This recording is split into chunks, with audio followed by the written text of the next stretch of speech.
Welcome to Hardin Life Live. We are the Hardins, and we are a family of coaches and counselors, and we love taking 10 minutes with you every week, hopefully to give you some tips to help you live your best life. And we do that uniquely from a biblical and therapeutic focus. So, as you may have been following us, this month we've been hitting addictions. And I think we've been targeting it pretty well. So do check our archives and catch up and read our blogs because they're all up on this. But I'm excited because Audrey, you really almost, to me, captured the gateway drug to addiction. There's a gateway before you get to addiction in my mind. And that's what escapism is. And let me just say, our brain does need to escape at times. It needs a pause. And we're wired to do that. I don't know if you've ever noticed that how sometimes you're driving down the road and all of a sudden you go, oh, I wasn't even paying attention. I don't even know how I got here. That is what is called automatic dissociation. And basically, your brain just had to escape for a moment from being hypervigilant. It just needed a break. That's good kinds of escapism, but the brain does it only when it needs it, and it gets in and it gets out. But Audrey, I think you really help corral us to think when a good thing's gone bad. Totally. Escapism isn't new. It actually started, it was coined at least in the 1930s when the Great Depression was going on. And essentially, it was so much uncertainty for so long and so much just trauma. I mean, just physical needs weren't being met, emotional, and there was no sign of when it was ending, which we really could compare that to the pandemic. I think there are several factors that match and align with the Great Depression that we can relate to now. But in that time, people would escape. That's when moonshine really started to come out, and some dance underground kind of dancing clubs, and because basically people were really needing a sense of escape and relief from the uncertainty and the just pain and loss that was happening for them. Well, it's interesting from a biblical perspective how God has built in a healthy escapism, if you will, and it's called the Sabbath.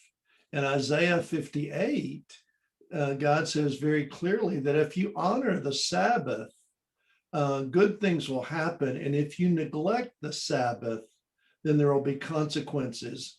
And again, he's not talking just so literal about church or Sunday, that sort of thing. Certainly that's there.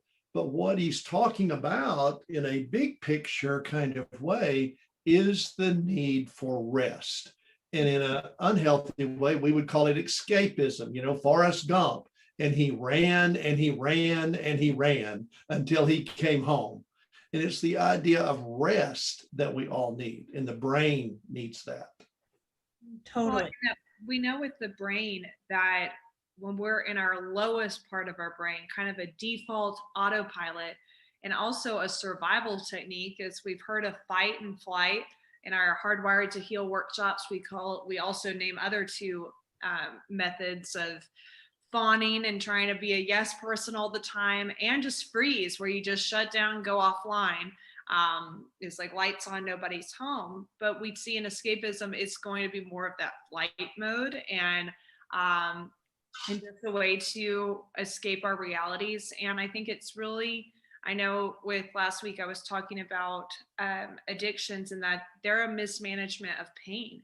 We're trying to outrun pain with escapism, and that is why it is the gateway to addiction. It is still a mismanagement when it's put in the wrong context, when we're avoiding that rest that is so a part of our design, the fact we do have a Sabbath, the fact that we really need that time to sleep, for our physical needs.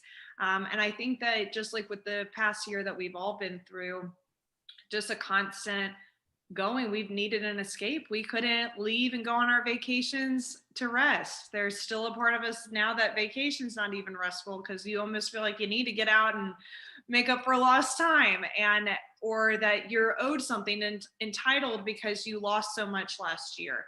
And I think that that is something where I'm noticing like we're all wanting to escape a little bit more, because it's just been a lot to bear. And I think that that's why it's really hard when we start to lean into addiction, is when it's repetitive over time. The pain just keeps coming and you're like, I cannot do this anymore. And that's how we can get into an addictive cycle.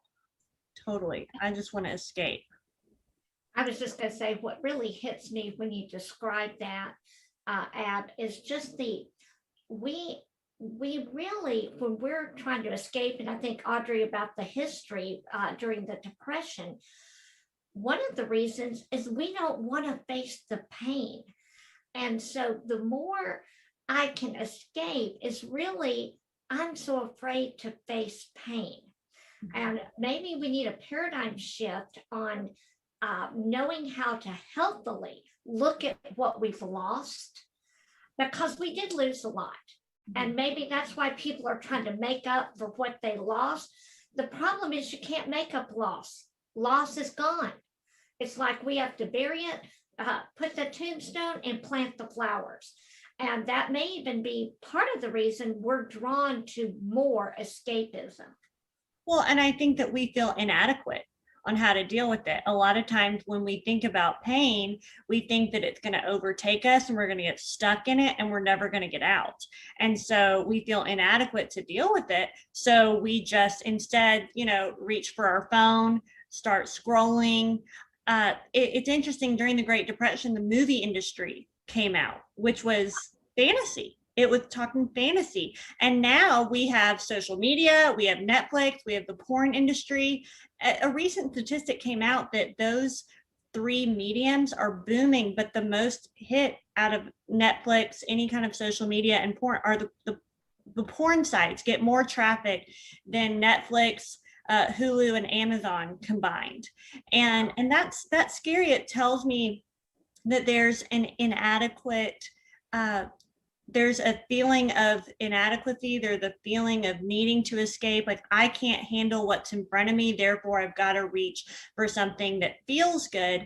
And what Abigail was saying, the more that we reach for what feels good, then we begin to depend on that. And that's where our addictions can really bloom.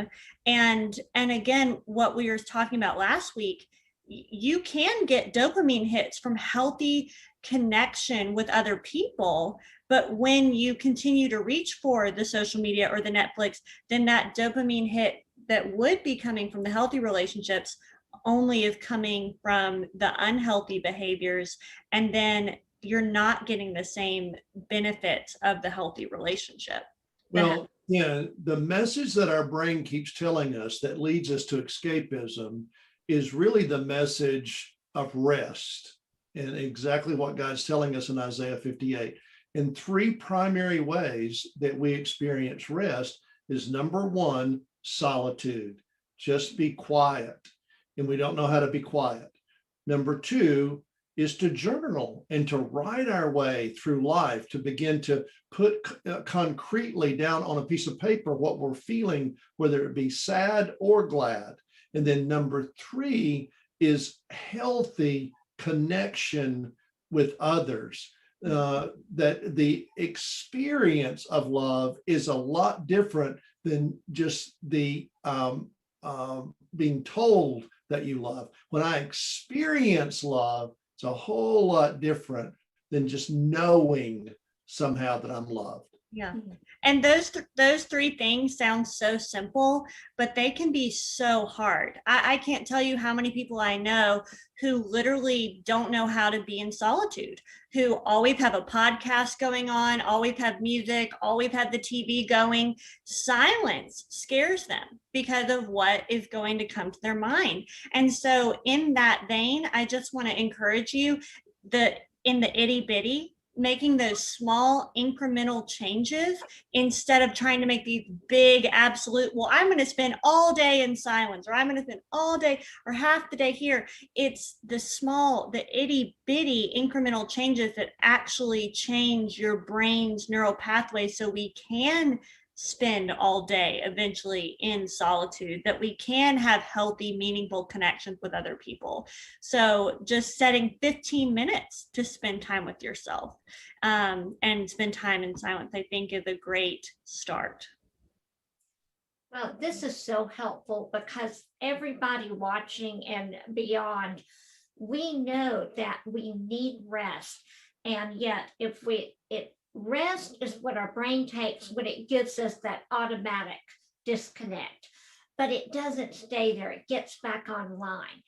We want to be aware as you go into this week is, am I using escapism so regularly that I'm setting myself up for addiction? Just notice that first. Get honest, which is always our first step in getting your best life. And please take a time to read Audrey's blog. She's got so much more on the how-tos of this, and that's hardinlife.com. And we'll look forward to seeing you next week. Have a great week. Have a great week.